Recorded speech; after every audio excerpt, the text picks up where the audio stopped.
اللہ تعالیٰ نے یحییٰ علیہ السلام ان کو عطا فرمایا۔ اس کے بعد میں اللہ تعالیٰ حضرت مریم کا واقعہ نقل فرمایا۔ حضرت مریم رضی اللہ عنہا کہ ان کی عمر 13 سال یا 15 سال تھی۔ اب حضرت جبرائیل علیہ السلام خوبصورت پردے کی شکل میں ان کے پاس میں آئے، اور فرشتہ بھی انسانی شکل میں آتا ہے تو ہمیشہ خوبصورت پردے کی شکل میں آئے اور بشارت دی کہ اللہ تم کو ایک نیک بیٹا دے گے، اور حضرت مریم کے گریبان میں پھونک دیا، اور اللہ تعالیٰ نے حضرت عیسیٰ علیہ السلام ان کا عطا فرمایا۔ تو وہ لوگ تانا دینے لگے کہ بھئی یہ نوجوان لڑکی ہے اور اس نے بچہ کہاں سے اس کے پاس میں آ گیا، الگ الگ باتیں ہونے لگی، بہتان تراشی ہونے لگی۔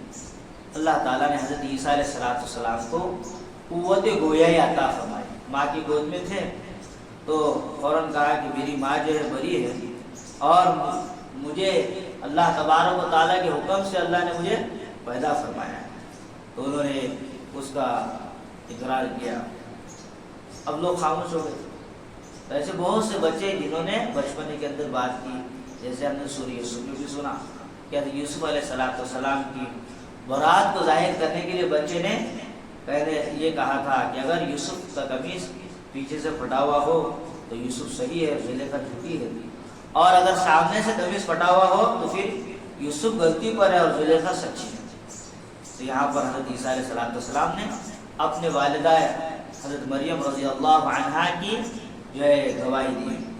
اس کے بعد میں اللہ تعالیٰ نے حضرت ابراہیم علیہ السلام کی فضائل، آپ کے مناقب، آپ نے کس طریقے سے دین کی دعوت دی، اس کا تذکرہ ہوا، اور اس میں بتا دیا گیا کہ انبیاء علیہ السلام تو بڑے تھے تھے، ان کے اولاد بھی نہیں تھی، لیکن ایک وقت آیا ان کے بعد نالائق قسم کے جانشین پیدا ہوئے کہ جو جن کو لائق ہی نہیں تھی وہ چیزیں، لیکن وہ ایسے پیدا ہو گئے۔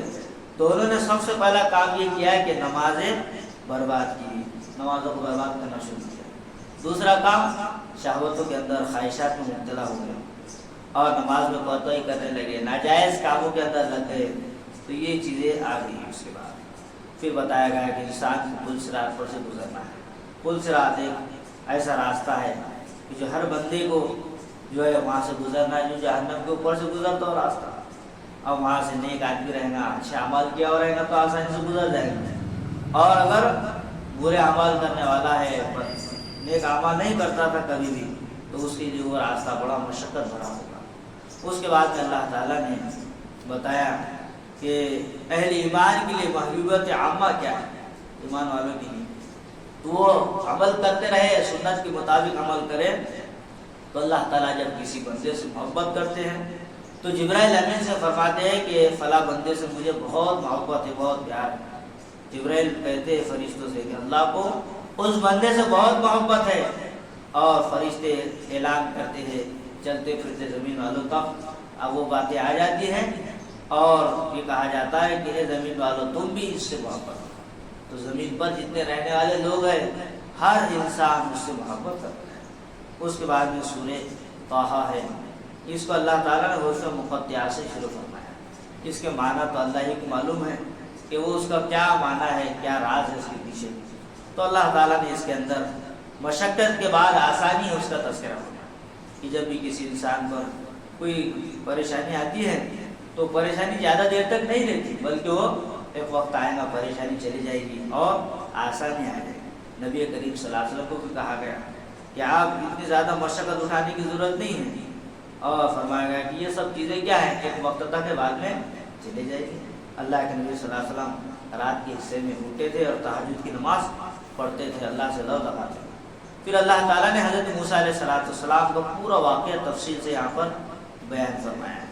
پورا واقعہ یہی ہے کہ اللہ نے حضرت موسیٰ علیہ السلام کو جو ہے پیدا کیا، پھر آپ کی والدہ نے آپ کو ایک لکڑی کے صندوق میں ڈال دیا اور وہ دریا میں چھوڑ دیا گیا۔ پھر دریا میں صندوق جا رہا تھا بہتا ہوا، تو حضرت آسیہ رضی اللہ عنہا یہ فرعون کی بیوی تھی، اور دیکھا کہ پانی کے اندر ایک صندوق بہتا ہوا آ رہا ہے، اس کو اٹھا کر کے لائے۔ پھر اس کو اپنے پاس میں بچے کو بڑی خوبصورت نظر پڑی تو دل کے اندر بچے کی محبت پیدا ہوئی، فرعون سے کہنے لگی کہ ہم اس کو اپنا بیٹا بنا لیں گے۔ اللہ تعالیٰ نے پوری پرورش کی حضرت موسیٰ علیہ السلام، اور کسی عورت کا آپ نے دودھ نہیں پیا اور اپنے والدہ کا دودھ انہوں نے پیا، اللہ تعالیٰ نے اس کا بھی انتظام فرمایا۔ ظالم کے گھر پہ پرورش کی اللہ تعالیٰ نے، پھر وہاں سے اٹھے اور جو ہے اللہ تعالیٰ نے مقام نبوت تک آپ کو پہنچا دیا۔ پھر اللہ تعالیٰ نے آپ کو ظلم سے بنی اسرائیل کو نجات بھی عطا فرمائی، اس کا پورا تذکرہ اس کے اندر کیا گیا ہے۔ پھر آپ نے فرعون کو دعوت بھی دی، لیکن اس نے آپ کی دعوت کو مانا نہیں، قبول نہیں کیا، اور انا ربکم الاعلیٰ کا اس نے دعوت کیا۔ اس کے بعد میں اللہ تعالیٰ نے خاتم الانبیاء صلی اللہ علیہ وسلم کی رسالت کا ذکر فرمایا، فذلک نقص علیک من انباء ما قد سبق۔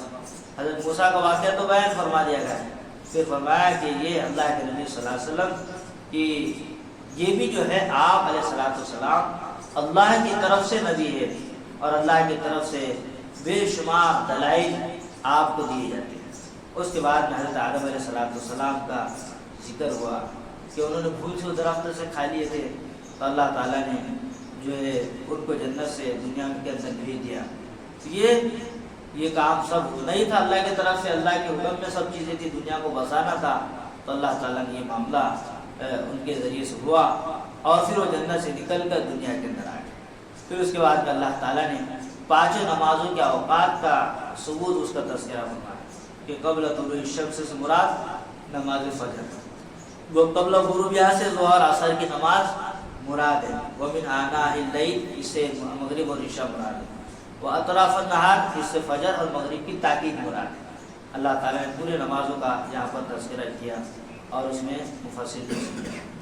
اس کے بعد میں بتایا گیا نبی کریم صلی اللہ علیہ وسلم کو خطاب کر کے یہ بات ہمیں سمجھائی جا رہی ہے، وَلَا تَمُدَّنَّ عَيْنَيْكَ إِلَىٰ مَا مَتَّعْنَا بِهِ أَزْوَاجًا مِّنْهُمْ زَهْرَةَ الْحَيَاةِ الدُّنْيَا، کہ نبی صلی اللہ علیہ وسلم آپ جو ہے دنیا کے پیچھے نہ پڑ جائیں، بلکہ دنیا سے بے رغبتی اختیار کریں۔ یہ دنیا جو مال ہے دنیا کا، یہ سب آزمائش ہے، یہ آزمائش کی نہیں، اللہ کا دیا ہوا رزق بہتر ہے اور وہی باقی رہنے والا ہے۔